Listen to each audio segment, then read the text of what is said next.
You're listening to Buck Out and Boss Up, a podcast about dance, entrepreneurship, and the challenges of being a woman in business.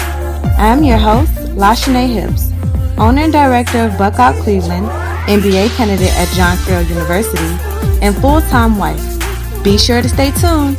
You're in for a treat.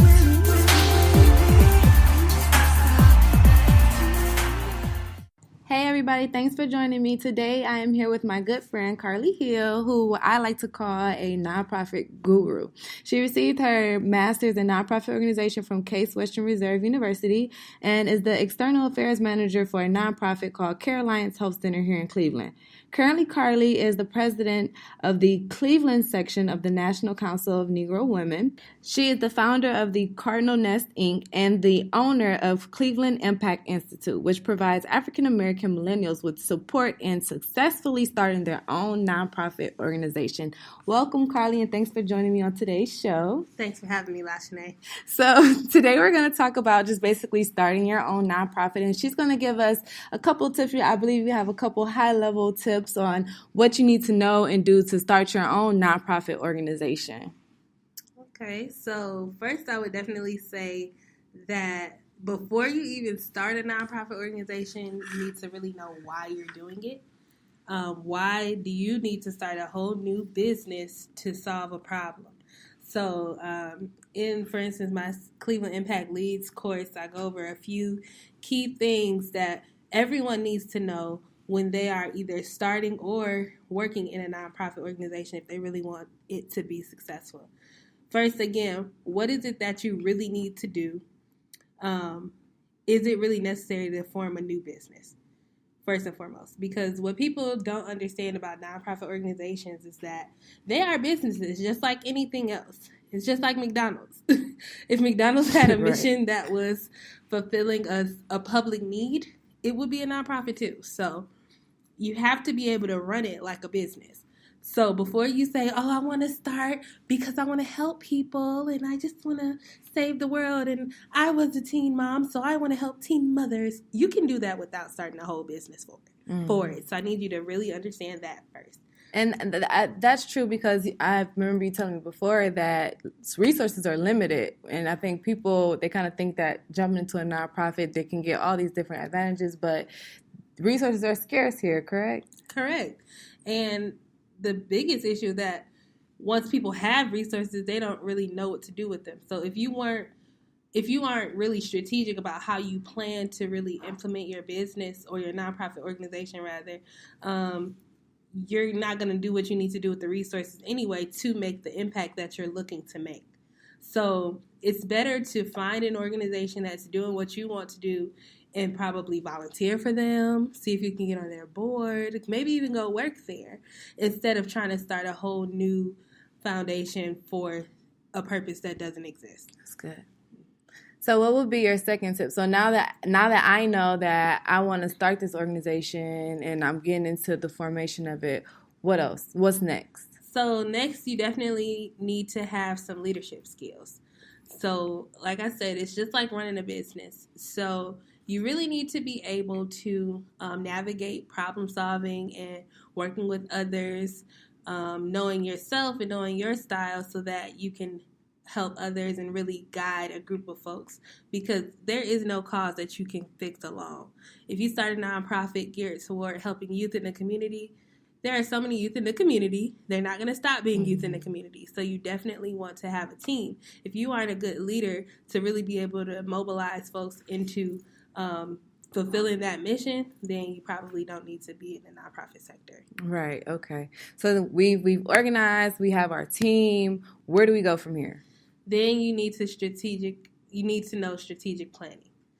You really need to know where are you going, how are you going to get there, what do you need in order to get there, so that you can be strategic and really do exactly what's necessary to make the impact you desire. So strategic planning, if you can't do that, you won't be successful.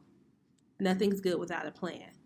And once you get those plans in line, I'm sure you're going to need some money in order to execute it, right? Absolutely. So, okay, now you know that you needed to start. You have the skills you need to actually lead this group or this business. You have a plan in place. What resources is it going to take to get there? So you need to know exactly how to raise the dollars that you need. You need to establish a source of revenue that's going to really sustain your business. So you need to definitely have some financial management and development skills. And then you also need to know about compliance in terms of your finances. So as a tax-exempt organization, you have to realize that your organization is public. So you must be able to show how you spent every dollar, and you need to understand the tools that you need to do that. Okay. So, and after all of that, what do you think the best way for people to actually get the word out about their organization is? You have to, just like McDonald's, everyone knows McDonald's for several reasons. Everyone knows Starbucks. Everyone knows Nike. Why? Because they took time to place their products where the people who are going to use them are going to see them. So that comes with proper marketing and communications. So you really need, it doesn't matter. So even if you hit all of the steps that I talked about before, if no one knows about it, it means nothing. So you have to be willing to invest in marketing for your nonprofit organization so that everyone knows that it's there, so that they can actually utilize it so that you can solve the issue that you want to solve.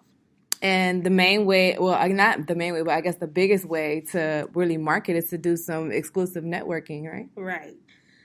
Yes, that's the last point, really. Networking, making the proper connections. Who do you need to know in that industry that's really going to propel your organization forward? Who needs to know exactly what you do and how you do it? And once you have all these things done, you'll probably be good at what you're doing, and you'll probably actually work yourself out of a job because you'll probably actually be solving a problem. And talk to us a little bit about what CII offers, Cleveland Impact Institute.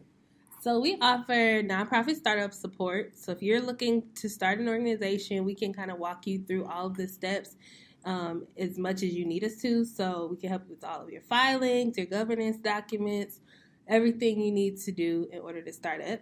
Then we have event planning support. So if you're throwing an event and you're a nonprofit organization and you need some additional help in getting everything together for that, we'll help you with that. Also, some success coaching in general. If you already started your organization or you're working in an organization and there's something specific that you need help with and you just need to be coached through, you can come to Cleveland Impact Institute. And lastly, we have our Cleveland Impact Leads program.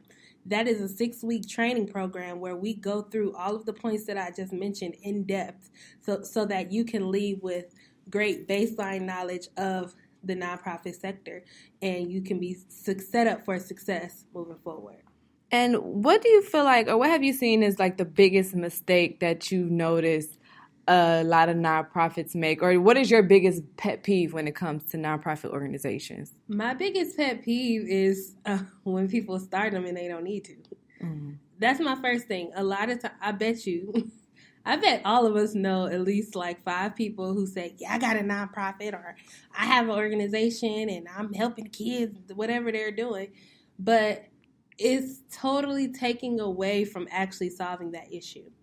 A pet peeve, honestly, anybody working in the nonprofit sector needs to realize that if you are working to become rich or to just kind of grow professionally, the sector does offer you that. However, the purpose of it is to solve societal issues that are not large enough or widespread enough for the government to assume responsibility for, but also not necessarily profitable enough for a for-profit business to want to tap into. So this sector is meant to solve problems. If you are not solving a problem through your organization and you're just doing it for looks or just for your own self-satisfaction, then you're actually taking away from everything the sector represents. So it's really important to really know if it's necessary for this entity to exist in order for that problem to be solved. Wow, I think we really hit a lot of important key points that a lot of people really don't know. You can't even really Google. I mean, you can Google a lot of this information, but if you really want to get in depth with learning about nonprofit startup support, how can people reach you? You can always visit my website, www.cleimpact.com. You can follow us on Instagram or Facebook. Thank you, Buckout. And it's just CLE Impact everywhere. or you can email info@cleimpact.com. All right. Well, thank you, Carly, for joining us. Thanks, our listeners. Make sure that if you're looking to start a nonprofit organization, you do the proper research and take those proper steps and reach out to CII. We'll talk to you all next time. Thanks for listening. Be sure to subscribe to be the first to hear about new episodes. Follow me on Instagram and Twitter at Mrs._LaChane. That's MRS_LACHANEE. And don't forget to follow the brand, Buck_out_CLE, and visit buckoutcleveland.com for dance opportunities.